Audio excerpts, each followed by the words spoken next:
আমার ছেলেটাকে আজকে সারাদিন আমি অনেক মিস করব।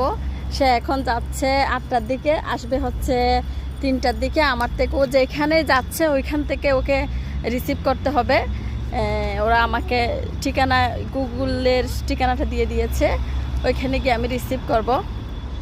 ও সবসময় কিন্ডারগার্টেন যায়, তো খারাপ লাগে না, কিন্তু আজকে সে এত দূরে যাচ্ছে, এজন্য খারাপ লাগতেছে। আমরা গাড়ির জন্য অপেক্ষা করছি। মা, তুমি হ্যাপি? বাবা, তুমি হ্যাপি? তুমি মাকে মিস করবে? ওকে, মাকে ফোন দিও। ওকে ওকে, মিসকে বলবে মাকে কল দিতে। ওকে। ও সব কিছু মাথা নাড়তেছে, জানি না ও হাঁটতে পারবে কিনা, আর ওর হাঁটতে ইচ্ছে না হলে সে বলতে জানবে কিনা। মিসের কল নাই? ও আচ্ছা, মিস কল নাই মানে মোবাইল নাই, এটা বুঝাচ্ছে। ওকে, জানি না, আমার ছেলে বলতে